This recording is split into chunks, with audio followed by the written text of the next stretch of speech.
шидэт аялалд гарах гэж байгаа та бүхэндээ баяр хүргэе. За энэхүү одоо 1 сарын бяцлаглалын хөтөч дэвтрийг хэрхэн ашиглах вэ зааврыг оруулж байна. За яг одоо таны сэтгэл зүйн хувьд мөн ажил төрлийн хувьд одоо бүтггүй болсон сэтгэл зүйн хувьд хямдралтай байгаа амьдралын бүхий л сөрөг талуудыг тань одоо хуургах зорилттой за ийм арга зүг агуулсан юм дэвтэр байгаамаа. За хамгийн ихэнд бид нэр ирээдүйн бий гэдэг хэсгээ бичнэ. За дэвтэрийн нүгт энийг нэг л удаа бичнэ. За энэ ирээдүйн бий гэдэг хэсэг дээр маань та чадах хэсэг нь хамаахгүй. Зүгээр та яг ямар байхыг хүсэж байгаа юм бэ? Тэр зүйлээ айлтгүйгээр хамгийн гоё. Яг одоо та хинтээ хамт хаана ажиллаж, юу хийж, би тань ямар болцсон баймаар байгаа. Яг тэр хүсэж байгаа та хэн байх түүнийгээ энэ ч болгон бичээрэй. За мөн түүнтэй холбоотой зураг энэ хэсэг дээр оруулна. За яг яаж амьдрал танд аз жаргалтай байх юм бэ гэдэг хэсэг. За түүний дараагийн хуудсан дээр болохоор хүслийн самбар гэд байж байгаа. За хүслийн самбарын хувьд агуулгын хувьд эрүүл мэнд, гэр бүл, үр хүүхэд, хайр, зорилго, ажил, мөнгө, санхүү гэд нийтдээ 12 талбарт талбарыг агуулсан байгаа. За үүн дээрээ та зургийг жижигхэн хэвлүүлээд ингээд наагаарай. За энэ чи хүслийн самбарынхаа өөрийнх нь нэрийг бичээд огноогоо биччихнэ гэсэн үг. За энэ хүслийн самбарыг бичснээр яах вэ гэхээр та яг бас ер нь таны ирээдүйн зорилго чи хаашаа чиглэж хэн болмоор байгаа. Ямар ирээдүй хүсэж байгаа юм бэ гэд таны төлөвлөгөө ч гарч ирнэ гэсэн үг. За мөрөөдлийн самбараа ингээд хийгээд зураг наах үедээ маш их баяр хөөргийг мэдрээд яг тухайн зүйлийг болцсон байгаагаар төсөөлөх энэ процесс нь өөрөө чухал. Та зураг нааж дуусчаад энийгээ төсөөлөн бодоорой. За мөн над руу хувь чат бичээд манай групп руу ороод хувь чат бичээд мөрөөдлийн самбарын бяцлаглалын анги байгаа. За тэр анги руу бас орж болно. За дараагийн утсан дээр болохоор манифест гэж юу юм бэ гэдэг талаар бичвэр байгаа. За энэ хүү бичвэрийг уншаарай. За түүний дараа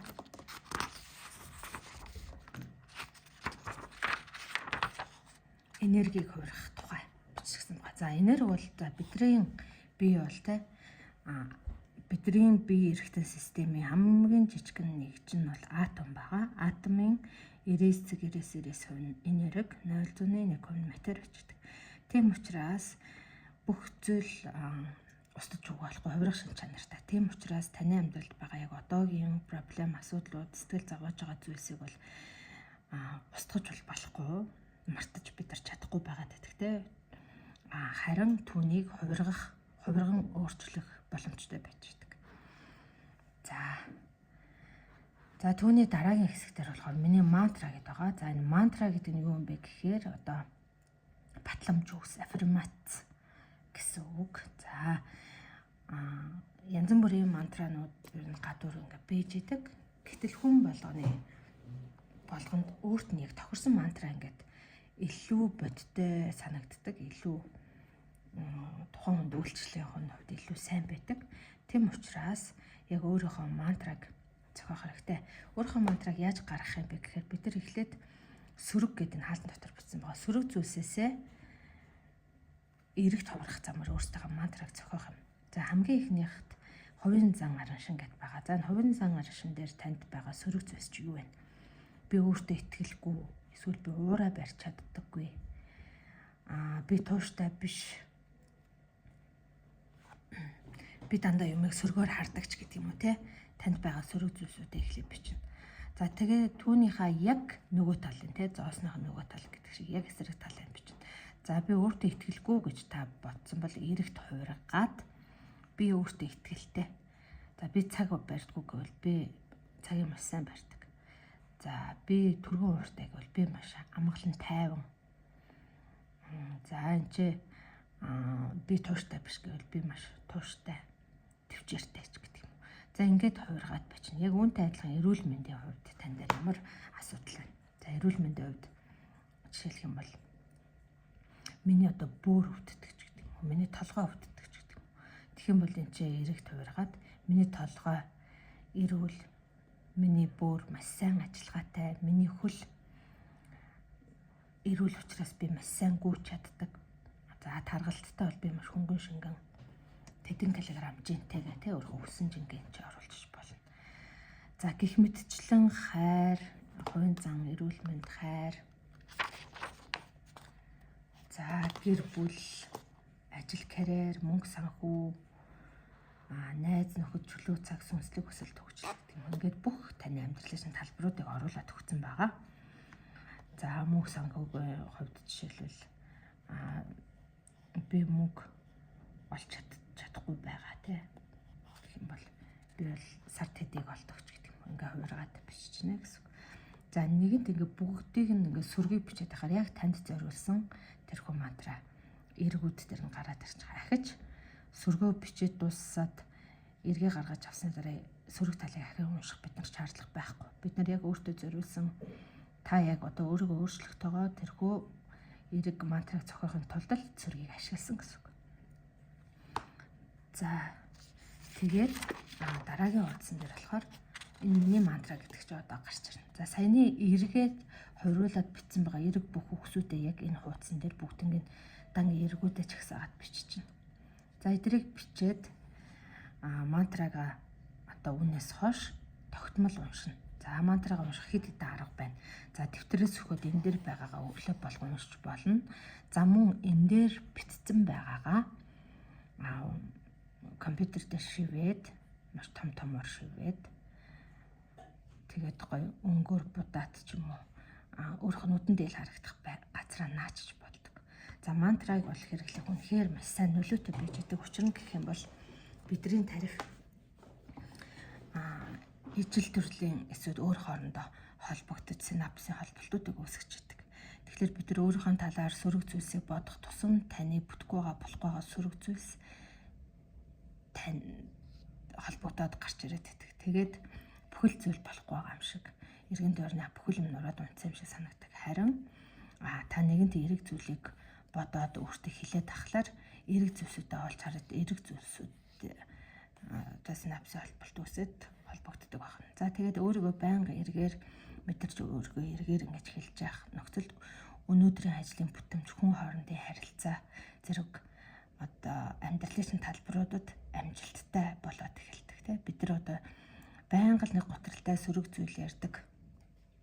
Хүнтэй ингээд ярилцгаа за нэг удаадаа ярина, хоёр удаадаа ярина. Тухайн хүн одоо сэтгэл зүйч биш л юм чинь ингээд дандаа хүний зовлонг ингээд тэ зовоод байгаа юм шиг хүний яриаг сонсоод ахаар манай тэр жоохон сөрөгдөө, манай тэр гизүүтэй гэсэн өөрөө мэдлгүй тухайн нөгөө хүнд нь тийм мэдрэмжтэй байдал төрүүлдэг. Харин ингээд уулзах толгонд морцог золбоотой хөгжилтэй өөртөө ихтэй тийм эрэг байгаад байгаа юм бол хүмүүс маш гоё тантай ажил хэрэг хамт хиймээр те найзлт нөхөрлөмөр тиймэрхүү сэтлүүд орж ирдэг гэсэн үг. За тэгэхээр тэгснээр та өөрийнхөө харилцааг сайжруулна, ажил төрлийнхөө үйл бүтэмжийг сайжруулна. За энэ сэтгэл зүйн хувьд ч энергийн сүнслийн хувьд ч аль талдаа ач холбогдолтой арга зүй байдаг юм аа. За тийм ч учраас дэлхий дээр бол аффирмацууд одоо маш хүмүүс хэрэгэлдэг. Олон ч хүмүүс дүнгээ гаргасан. За ийм төвхтэй байдаг. Миний хувьд 2019 онд анхныхаа өөрийнхөө мантраг зохиож байсан. Тэгээд яг баних өрөөнд наацсан байсан. Тэгээд өглөө шүтээ угаахтаа, орой шүтээ угаахтаа нөгөөдгөө ингээ харна. Тэг нүдэнд харагдаад байгаа учраас уушигдчихна. За тэгсээр байгаа сүлдээ цээжлэгдсэн байсан. 6 сарын дараа тэр бүгд битсэн зүйл яг 100% билээ олцсон байсан. За ийм гайхамшигтай үр дүнг миний биеэр мэдэрсэн учраас мөн одоо сургалтуудын явцад те намайг одоо 5 жил би бяцлаглалын багш хийж байна. Сургалтуудын явцад энэ мантраг хэлүүлж хаад хүмүүсээр амьдралд нь маш гоё эрг үр дүн гарч байсан юм төг байна. Мөн талархал манифест энэ мантра зэрэг бүгд ингээд өөр хоорондоо холбоотойгоор таны энергийг өсөгдөг юм зүйл байдаг юм шүү. За тийм ч учраас ийм одоо дэвтрийг гаргасан байгаамаа. За ингээд бид нар өөрийнхөө мантраг зохиочлоо. Одоо бидний дараагийн хэсэг бол энэ сарын манифест гэж. Энэ сарын 30 хоногийн дасгал ажлын дэвтэр учраас бид нар нэг сарын турш яг нэг ижил зүйлээ бичиж түүнийг одоо манифестлэгдэнэ гэсэн. Тэгээ манифест гэж яг юу хэлээд байгаа юм бэ гэхээр бид нар угаасаа л өдөржингөө ямар нэгэн зүйлийг өөрийн бодлоор, үйлдэлээр өөрийнхөө амьдралд татаад л байгаад байж идэг. За гэтэл та ингээд гутралтай сөрөг байгаад хахаар амьдралдаа сөрөг зүйлсийг татаад байдаг. Угаасаа манифест хийгээл байж байдаг л та. Та юуг бодно, юмар долгионд хэлбэлцэн, юуг мэдэрнэ, түүнийг л амьдрал дээр ер нь татан буулгаж одоо бийжүүлээд байгаа гэсэн үг. Тийм учраас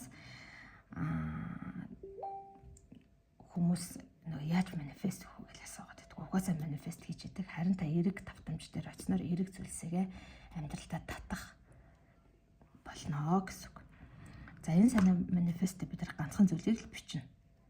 Та яг яахыг хүсэж байгаа. За би энэ жишээ болгоод сургуульд орчихсон. Тэ би гадаадад нэг сургуульд орчихсон байна гэдгээр жишээ татчихсан байгаа. За тэр сургуулийнхаа нэрийг бичээ тэр сургуульдаа орчихсон байна. Тэр сургуульдаа орчихсон байгаа учраас би хичээлдээ явахдаа маш инээмсэглээд ад жаргалтай байна. Тэгээд би ийм хувцс өмсч гисэн ингэж инээмсэглээд ийм сайхан найзуудтай ингэж хичээлээгээ тэгээд оюутны байран дотроо байна ч гэдэг.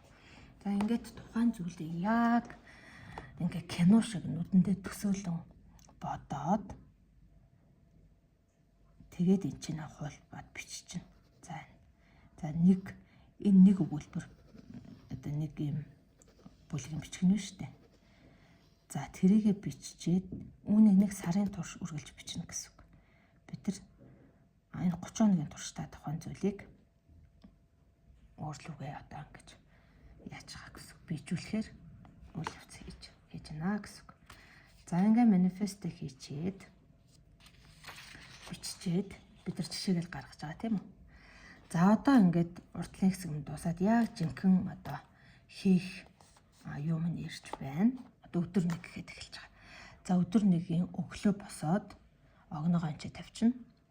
За энэ дасгал ажлын дэвтрийг нэгэнд та эхэлсэн бол өдөр болгон хийх хэрэгтэй. Дундуур нь магадгүй 1-2 өдөр алхасвал окей, үргэлжлүүлээ тэгээд хийгээрэй. Болж игэл та ингээ 31 туршид хийх юм бол үнэхээр төгс үр дүн гарах болно. 100% үр дүн гарах болно. Таны амьдралын чанар бүх салбарт эд хөрөнгө, эрүүл мэнд, найз нөхөр гэд амьдралын бүх төвшөнд бол сайн сайхан үр дүн гарах болно. За эхний нэг дэх өдөр эхэлж байна. За өдөр нэг гээд энэ бичвэрээ уншчихна. Бичвэрээ уншингууд таны тархинд одоо нөгөө синапсын холболтуудтай эерэг зүйлсийн холболтууд үүсээд өнөөрэй гэд танд ингэ талархмаар бодлууд орж ирнэ. За тэгээд энчээ талархлууд бичнэ. Доор хаяж ер нь 10 төрлийн талархал бичих хэрэгтэй өдөр болгон. За энэ ч нэ бид нар яагаад энэ бичвэрийг гэсэн оруулсан бэхээр хүмүүс ингэ талархал бичээрэй гэхээр талархах зүйл байхгүй байж штэ гэд ерөөсө талархаж чаддгүй. Тэгээ 1 хоног бичнэ, 2 хоног бичнэ. Тэгээ сүулдэ залхуураад эсвэл нэг юм бичих өчрөө олохгүй шантраад тэгээ болчдөг. Тийм учраас энэ дэвтрийн дагуу бичих юм бол та маш тууштайгаар 1 сарын турш ингээ бичиж чадна гэсэн. За их дэлхийдээ жишээлбэл одоо 30 хоногийн турш 30 өөр одоо сэдвүүд байх нь шүү дээ. Дэлхий, аав, ээж, хань, хүүхэд ч гэдэг юм ажил, за зорилго мөрөөдөлч гэдэг юм. Ингээд маш олон салбарууд бүгдэн дээр нь ингээд богино бичвэрүүд оруулаад өгсөн байгаа.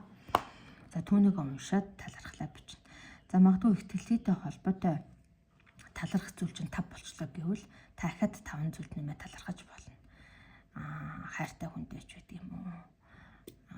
Эсвэл өнөөдөр байгаа зүйлтэй ч гэдэг юм уу. Өнөөдөр тэгсэнд баярлалаа, ажил дээр бас үйл явдал ч юм уу. Олцсон боломж ч юм уу. Юу ч байж болно. За хэдий их талархан төдий чинь аавна, хэдий их одоо гомдлож төдий чинь юмсыг түлхэж идэг өөрөөс. Тэгэхээр бид нар талархал бол хамгийн энергийг эрэг болгодог хамгийн суурь зүйл бол талархал байж байдаг. Талархаж чадахгүй хүн сөрөг зүйлсийг манифест хийж яадаг.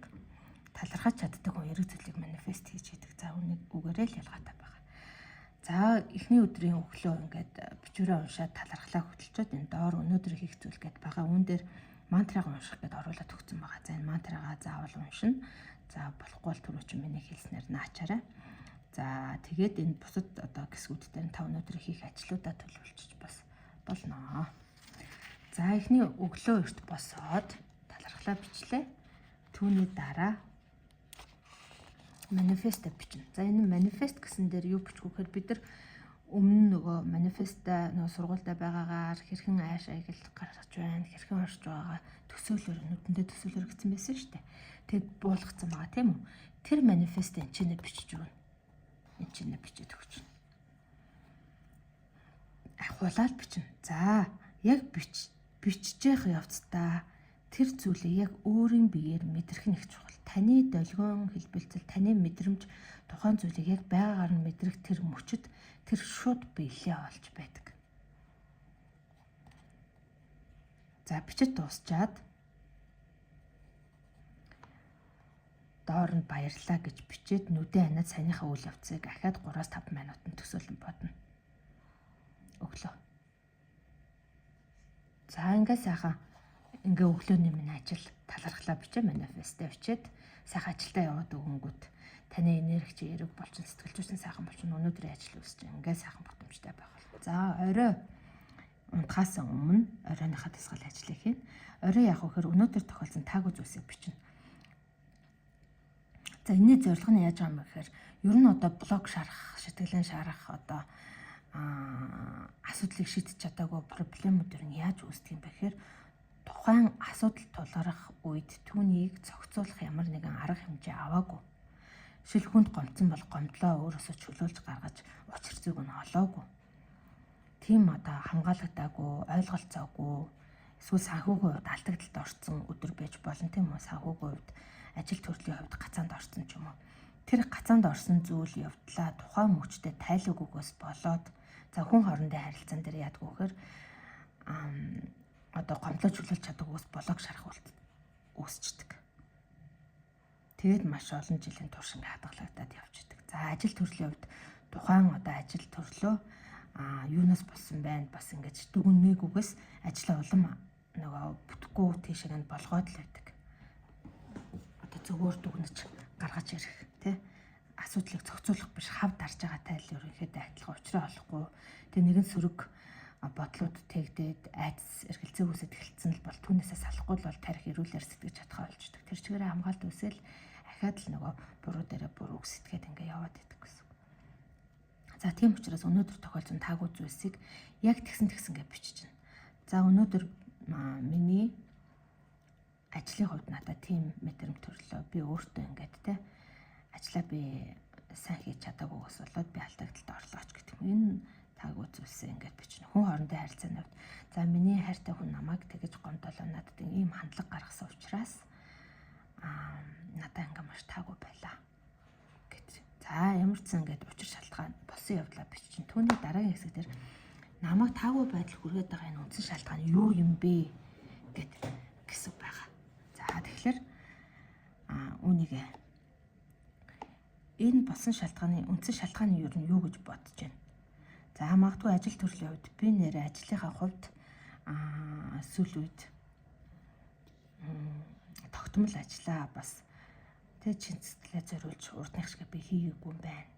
Эсвэл бол миний тэг ур чадрын хувьд тэг манлайлалын чадвар маань сулраад байгаа юм биш үстэй те сүүл үед одоо дэлхийн өөрчлөгдөж байна. Магадгүй би өөр арга зүй, өөр хэлбэр, өөр шин технологиор би ажиллах хийх ёстой юм болооч гэдэг. Энэ тэр юм би чадаагүй үсгэгцэн биш үү дээ гэж гэдэг юм. За хүн хоорондын харилцааны хувьд би сүүл үед хэд их те одоо таны хайртай хүн таныг гомдуулсан бол би сүүл үед хэд их одоо өөрийгөө хайжээ. Би өөрийгөө хайрлах, өөрийгөө арчлах тэр дээр өөрийгөө залиусалсан байна. Эсвэл би өөрийнхөө хэл хязгаарыг тогтоож чадаагүй хэтэрхий их сул дараа болсон байсан байна ч гэдэг юм уу. Эсвэл би өөрийгөө их муухай ааштай болсон байна. Хэл хэлэхгүй би хэлж бас би өөрөө ч онцгүй хандлага гаргасан байна. Миний хоолойны өнгө онцгүй байсан байна. Ч гэдэг юм уу. За ингээд энэ таагүй зүйлсээс шалтгаан юу юм бол доо гэд ингээд бодоод үзэхээр ямар нэгэн зүйл ингээд гарч ирнэ. За ямар ч энэ хоёроо биччихээд энэ доотлын энэ үгийг зүгээр л хэлжээрэй. Би энэ бүхнийг өөрийн бодлоос, далд ухамсараас, энерги системээс чөлөөлж явуулж байна гэх 3 удаа зүгээр хэлчихнэ. За энийг хэлэхээр юу болоод байгаа юм бэ гэхээр бид нар энэ зүйлийг өөрийнхөө бидээ шингээхгүй гаргачаа бидний зорилго багтах. Тэгэхээр ингээ хэлэхдүүдэд бид нар ер нь юу хэлэн тэргээрээ командлагдаад л ер нь явцдаг. Бид нар тэгдэг те. За би одоо дахиж энэ хүнд итгэхгүй гэсэн цагаас хойш та ингээд тухайн хүнд эргэлзээтэй болж эхэлдэг. Тэгээд та тэр шийдвэрээ гаргаадсан учраас тэгж байгаа. За би одоо дахиж ер нь ингэж байж болохгүй юм байна шүү гэдэг нэг бодол төрөхөөр бид нар шийдвэр гаргадаг тийм үү? Яг түүнтэй адилхан нөлөөлж яадаг. За орой энэ хоёроо биччихээ түүний ардаас яах вэ гэхээр өнөөдрийн нөгөө тохиолдсон зүйлээс авсан ухаарлаа бичээрэй гэж байгаа. За би тэгвэл одоо нэг хүнд хайртай хүндээ гомдсон байлаа гэж бодоход за би нэрээ сүүлд өөрийгөө ч бас хайрлаагүй юм байна. Бис намайг хайрлахгүй байх байдал би өөрийгөө бас хүргэсэн байсан юм байна. Тийм учраас би өнөөдрөөс эхлээд өөрийнхөө хувийн хөгжил дээр ажиллая. Илүү их өөр дээрээ төвлөрье. За илүү их одоо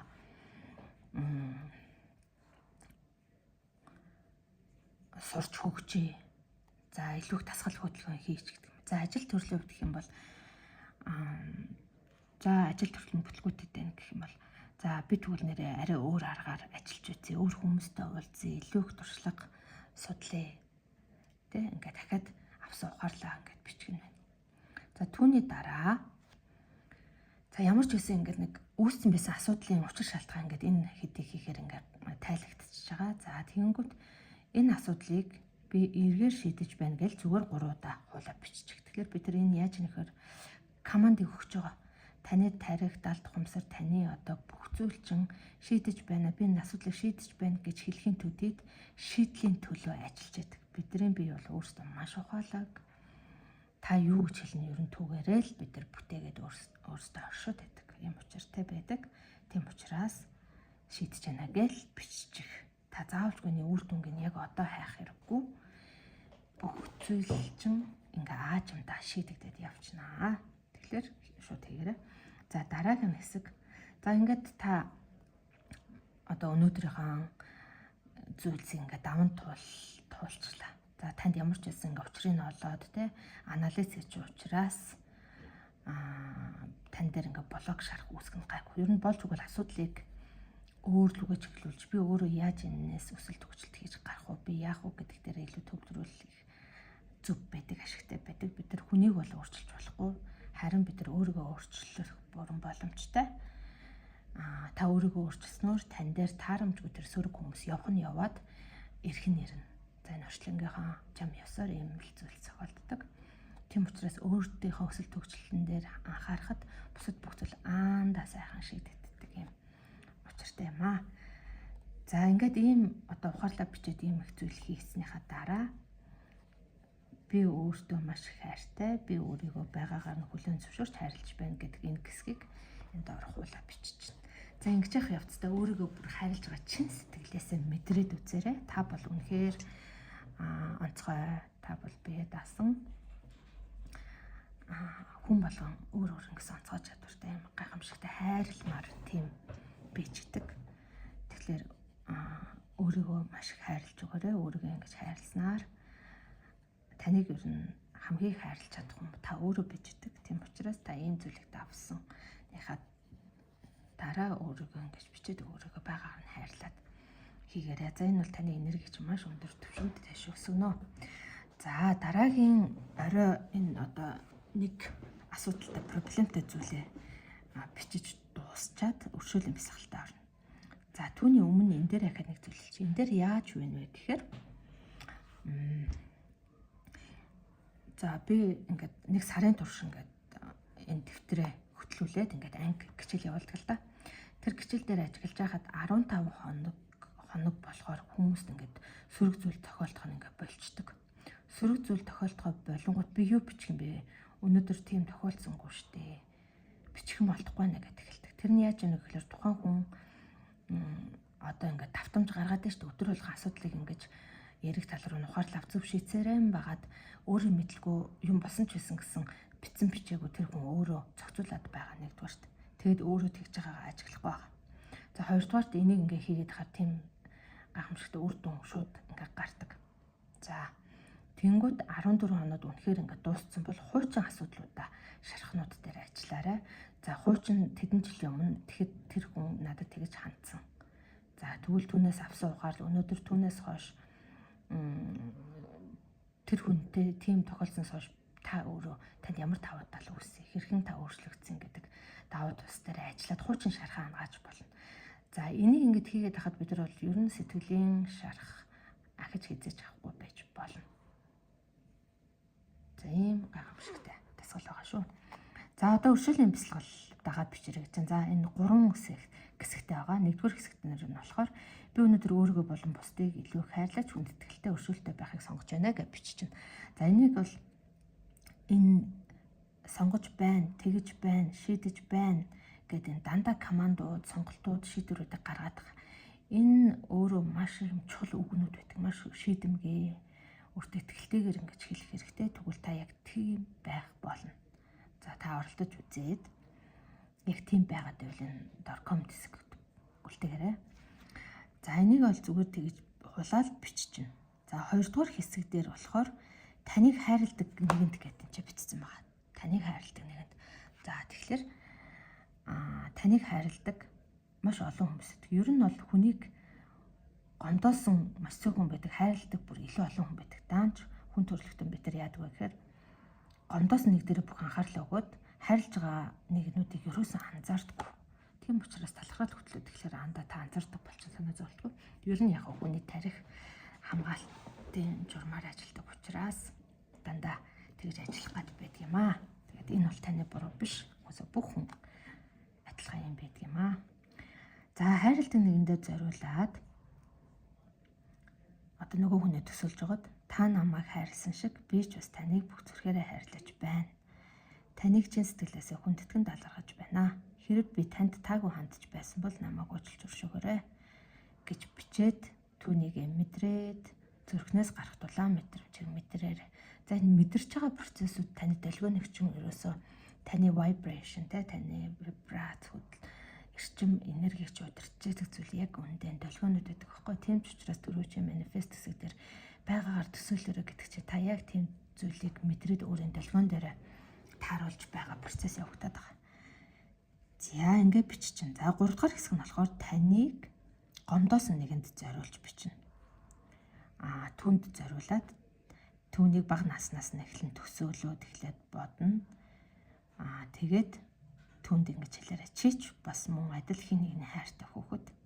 Тэгээд тэр чи адилхан нэг няраа байсан. Тэгэл бас амьдралыг туулаад өсөж хөгцөөр том босоор өнөөдрийн биед хүрчихсэн байгаа. Тэр ч мөн адил аз жаргалыг бас их тайвныг мөн хүсэж байгаа. Бусад хүмүүсээ адил. Тэгээ тэр хүн ингээд өнөөдөр хэдий алдаагаар таныг хэцүү байдалд оруулсан ч гэсэн тэр хүн бас тэр хүний хувьд өөрөө бас жаргалтай байх гал амраа молон байх гал байгаа гэсэн үг. За тэгээд би чамайг энэ байгаа чигээрт нь хүлээн авч хайр талархалтайгаар уучлж өршөөж байна. Хэрэг би чамайг эсвэл таныг буруу ойлгосон бол намайг уучлж өршөөгөөрэй гэдэг чи бичиж байна. За энэ процесс явагдснаа энэ хэсэг дээр хүмүүс би яаж тэрийг уучлах юм бэ? Уучлахгүй өршөөшгүй тийм муухай хүн штэ би ерөөсөө намайг гомдооч хатахад би яагаад уучлах ёстой гэж ихэвчлэн хүмүүс ярьдаг. Гэтэл тэрийг уучлах чадахгүй байгаад байгаа. Тэр энергийг тэгээд антаа өөрөө байгаад байдаг. Хэн хохироод байна гэхээр та хохироод байдаг. Гэтэл нөгөө хүн чинь таныг тэгэж их гомдоосноо тэрийг мэдэрч байгаа мó мэдрэхгүй байгаа мó мэдгүй штэ. Хамгийн гол нь энийг хийж байгаа хүн өөрөө үр шимээ хүртэж байдаг. Өөрөө жаргалтай эрүүл болж байдаг. Тэргээрээ ялгаатай байж байдаг. Тийм учраас энэ доотлын энэ 3 дугаар хэсгийг нэг хүн дээр тогтмол нэг хүн дээр 15 хоног хамгийн гомдоос хүн дээр бүр чадвал 30 хоног бич. Яг энэ дэвтэрээ тусдал. За бичээд явжээд бол ингээд залхуучин хүрээд эхэлнэ. Залхуучин хүрээд эхэлж бол маш сайн байна. Баяр хүргэе. Яа тэгэхээр таныг гомдоож байгаа хүч тийм ч хүчтэй байж чадхаа болчих чинь. Та залхаж яана гэдэг бол эдгэрэлт. Нэг тийм уучлаад аах ч байхгүй санагдчихвэл та идэгцэн байна, ангагдсан байна гэж өөрөө оншилж болно. Баяр хүргэе. За тэгээд энэ ажлаа хийж очиод оройн унтахын өмнө өөртөө энэ хайр штэ. Энэ хайраа өгөөд тэгээд унтчихна. За энэ дээдлийн талархаж байгаа энэ 2 дугаар хэсгийн хүмүүс бол солигдож болно. Ээж ч юм уу, хайртай хань ч юм уу, миний хүүхэд ч юм уу, бидрийг хайрладаг зөндөө гой сайхан найз нөхөр, зөндөө олон ажлын хамтрагч ч юм уу те. Зөндөө хүмүүс байдаг. Тэр хүмүүсээрээ энийг бол солиод ээж болдог. Харин өршөөж байгаа хүнийг бол солихгүй шүү. Энийг бол тогтмол хийжээ та өөрөөс өөрөө энергиэсээ энийг чөлөөлж явуулаарай. За ингээ өршөөлийн бяцлаглалын хэсэг маань ингээд дуусч байна. За түүний дараа ингээ өдөр 2 гэт эхэлж байна. За яг энэ циклээ давтаад тэгээд 30 нэгэн хоногоор одоо энэ дэвтрийг хийцэн байгаа. Зарим өдрүүд 31 хоногтой байдаг учраас за тэгээд таны ингээд 1 сарын аялал дуусгаад та бол маш аз жаргалтай хүн болсон байх болноо. За та өөрөө л амьдралынхаа зохиолч нь та өөрөө хамгийн сайхнаар төсөөлж хахад тэр амьдралдаа та өөрөө хүрэх болноо гэдгийг амлаж байна. Тэгэхээр энэхүү одоо шидтэй аялалдаа гарч байгаа хүн болгонд хэмжээлшгүй хац жаргал, амрамглан амжилт бүтээлэнтэйдэг хүсэн яриач байна.